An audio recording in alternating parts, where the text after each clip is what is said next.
Live performance का कोई विकल्प नहीं है। थिएटर था, थिएटर है और थिएटर रहेगा। क्या बात है। हाय फ्रेंड्स, आज मैं पहुंच गया हूं मेरी कर्म भूमि भवन। यहाँ पर ही मैंने थिएटर सीखा है और एक्टिंग और डायरेक्शन का कोर्स किया था। आज हमारे गुरु श्री गिरीश देसाई, जिन्हें प्यार से हम भाऊ साहब कहते हैं, उनका जन्मदिन है। हर साल उनकी याद में भारतीय विद्या भवन कला केंद्र और x students of Bharatiya Natya शिक्षा पीठ एक कंपटीशन का आयोजन करते हैं। भाऊ साहब ओपन हिंदी एकांकी नाट्य स्पर्धा। आज इस कंपटीशन का 21वां साल है। इस साल टोटल 27 टीम ने हिस्सा लिया था और एलिमिनेशन राउंड के बाद आज टोटल 6 नाटक फाइनल राउंड तक पहुंचे हैं और आज हम इस फाइनल राउंड का नज़ारा देखेंगे। फाइनल्स में परफॉर्म करने वाले नाटकों के नाम है धूप छांव, लुका छुपी, ब्रह्मा, थिएटर वाला, drug number 73, sex on the wheels. मैंने बैकस्टेज में एंट्री ले ली है। धूप छांव नाटक बहुत ही जल्द शुरू होने वाला है। ये जगह मेरे लिए खास है, पुरानी यादें ताज़ा कर देती है। पहले यहाँ फेडर हुआ करते थे, लेकिन लाइट्स अब ऐसे ऑपरेट होती है। म्यूज़िक भी लैपटॉप से ही ऑपरेट होता है। दोस्तों, मैं बालकनी में पहुँच गया हूँ।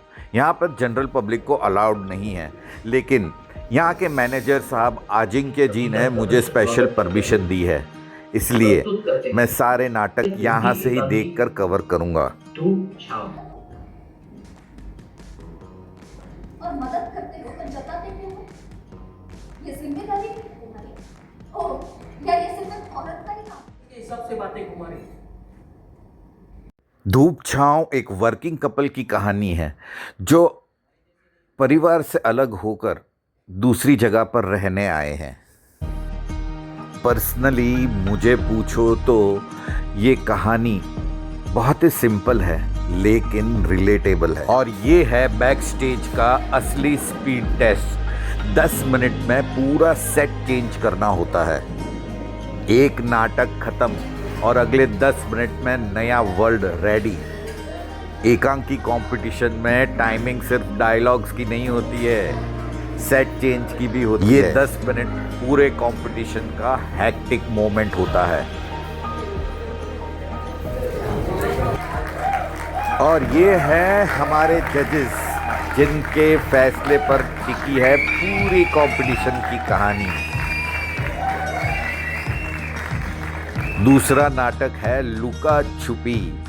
लगता है अब टोन थोड़ा बदलने वाला है। महाविद्यालय पेश कर रहे रत्नाकर मतकरी जी की कथा से प्रेरित एकांकी लुका छुपी।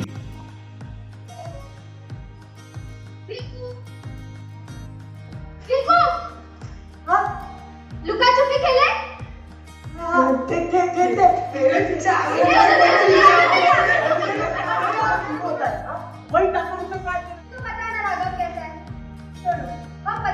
ये कहानी की इंटरेस्टिंग बात ये है कि ये बच्चा अकेला नहीं है। इसके साथ इसके अंदर 2 चेहरे हैं, एक अच्छा और एक बुरा।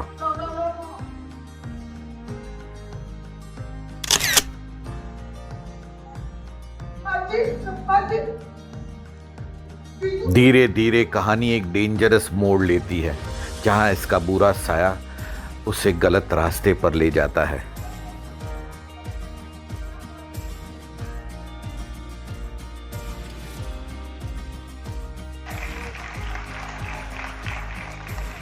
इतने पावरफुल परफॉर्मेंस के बाद ऑडियंस का रिएक्शंस ही असली रिवॉर्ड है। और ये है टिकट काउंटर, जहां सिर्फ 150 रुपए में ऐसा एक्सपीरियंस मिल जाता है। अब तैयारी शुरू हो रही है तीसरे नाटक की। नाम थोड़ा अलग है, इसलिए क्यूरियोसिटी भी बढ़ती जा रही है। ब्रह्मा। हर नाटक से पहले एक नई एनर्जी, एक नई भागदौड़ और फिर शुरू होता है एक नया वर्ल्ड।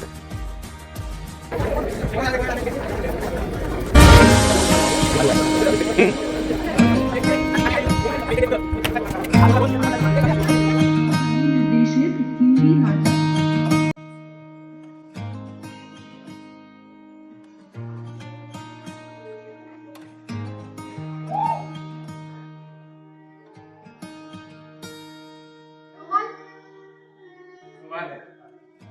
टिफिन लेना रह गया होगा। अच्छा हुआ याद दिलाया। मैं ना होती तो क्या होता तेरा? बाकी माँ माँ होती और माँ हर जगह नहीं हो सकती, इसीलिए माँ ने भगवान को बनाया, समझा? मेरी प्यारी माँ। ब्रह्मा एक माँ और बेटे के रिश्ते की एक बेहद भावुक कहानी है।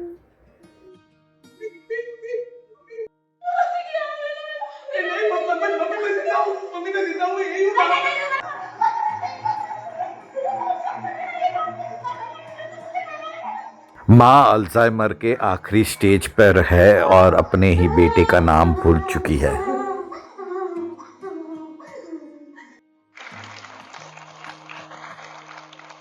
इस नाटक से हमें ये सीख मिली कि कभी कभी नाम नहीं, रिश्ते बचाना ज़रूरी होता है। 3 एकांकियाँ हो चुकी है, लेकिन बैक स्टेज की एनर्जी में कोई कमी नहीं। आज कंपटीशन हो रहा है एकांकी का, और उसमें लोग एक्ट कर रहे हैं, किसी ने लिखा है और कोई डायरेक्ट कर रहा है, लेकिन उन सब का भविष्य जिनके हाथ में है, आज हम उनसे बात करेंगे। मिस्टर दिलीप रावल। पहले तो ये बता दो, जिस कंपटीशन की बात की वो कंपटीशन का नाम है भाव साहब ओपन हिंदी एकांकी स्पर्धा, जो आदरणीय गिरीश देसाई, जिन्हें हम भाव साहब के नाम से जानते थे, उनकी याद में हमेशा हर साल होती है। So over to you. जी, और दिलीप साहब का सबसे पहले इंट्रोडक्शन ये दे दूँ कि मेरे बहुत बड़े गुरु हैं। मैं जब कॉलेज में था, पहला प्ले मैंने लिखा था वो इनसे सीखा था मैंने। उन्होंने मुझे करेक्ट किया था कहाँ करना है, मतलब राइटिंग के गुरु है ये। इन्होंने तभी उस वक्त वो कंपटीशन में डायरेक्ट करते थे, लिखते थे, और आज ये भाव साहब की जो कंपटीशन है उसमें जज है। तो उनके लिए एक प्रश्न ये है कि आपका कहना क्या है, मतलब कि ये जो सोशल मीडिया का युग है उसमें अभी फिलहाल ये प्ले का क्या पोजीशन है? आप शायद ये कहना चाह रहे हैं कि थिएटर की क्या पोजीशन है। जी, जब नया नया टीवी आया था तब लोगों ने बोला था थिएटर का क्या होगा, फिल्में बनने लगी तो लोगों ने बोला था थिएटर का क्या होगा, OTT आ गए तब लोगों ने ये चिंता व्यक्त की कि थिएटर का क्या होगा। थिएटर का कभी कुछ बिगड़ने वाला नहीं है। लाइव परफॉर्मेंस का कोई विकल्प नहीं है। थिएटर था, थिएटर है और थिएटर रहेगा।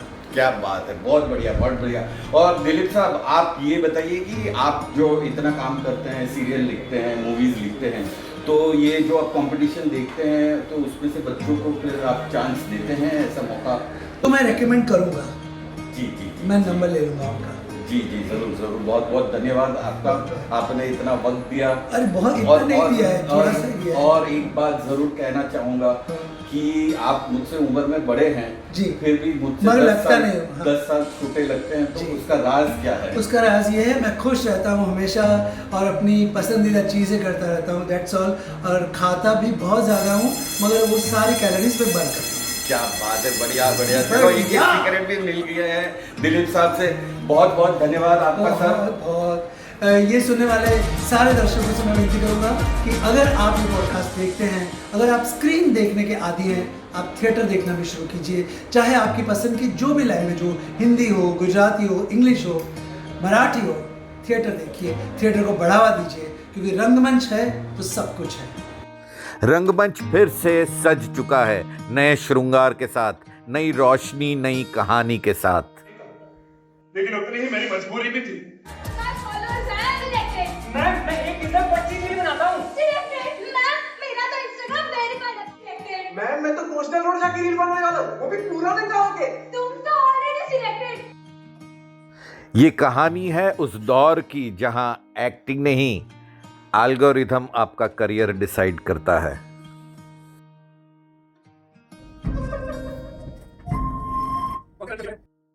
ये कहानी दिखाती है कि लाइक्स और फॉलोअर्स को बढ़ाने के चक्कर में एक्टर कितना टूट जाता है।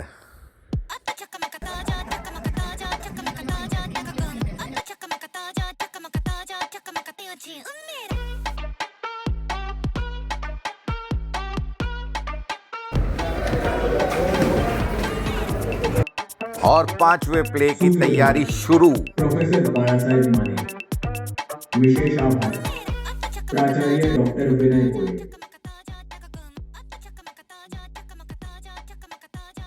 कैसे हो दोस्तों? ड्रग्स को रखो दूर, सारे गम होंगे चूर चूर। कि हमारे सफर के चौथे दिन का यही समापन होता है। तो चलो अब सोने से पहले हम एक प्रेरणा गीत गाएंगे। चलो सभी अपने अपने कान पकड़ो और माफी मांगते हुए मेरे बात दोहराओ। हम होंगे कामयाब, हम होंगे कामयाब, हम होंगे कामयाब ड्रग्स मुक्ति में।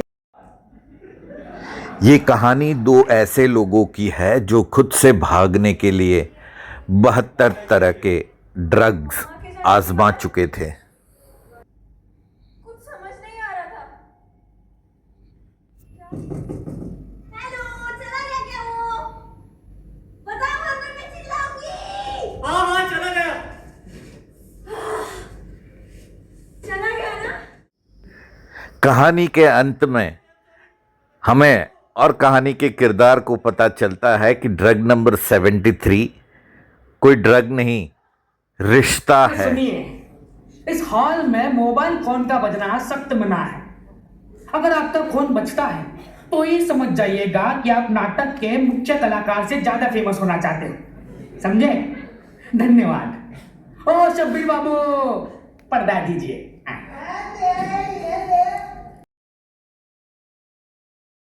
सेक्स ऑन व्हील्स नाटक का नाम सुनते ही क्यूरियोसिटी लेवल तो सुपर हाई हो गया है। अब देखते हैं आगे ये कहानी कितनी बोल्ड और इंटरेस्टिंग होने वाली है। वो टैक्सी वाले को कौन सा पता बताया था आपने? अरे दादा को क्यों ना बता रहे हो? आओ। अरे साहब, मैं कब से आपका वेट कर रहा हूँ। कौन जाना था? चल कर बात कर। क्यों? घर के बाहर हुआ नहीं है और आप तो जरा शांति बैठी है। इतने दिनों से मुझे लग रहा था मेरा बेटा मुझ पर गया।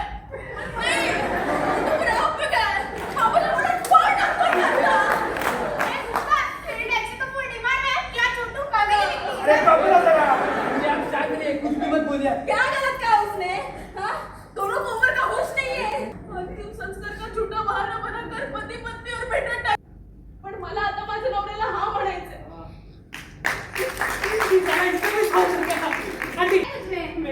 दरवाजा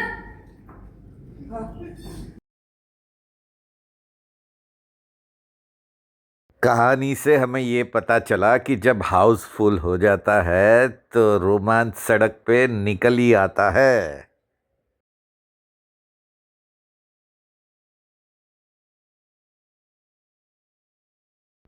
अब तैयारी हो रही है कला की कदर करने की। तालियों के बाद अब अवार्ड डिस्ट्रीब्यूशन होगा। कंपटीशन खत्म होते ही फोन ने ड्रामा शुरू कर दिया। बैटरी लो, रिजल्ट रिकॉर्ड नहीं कर पाया, लेकिन लिस्ट आपके सामने पेश है।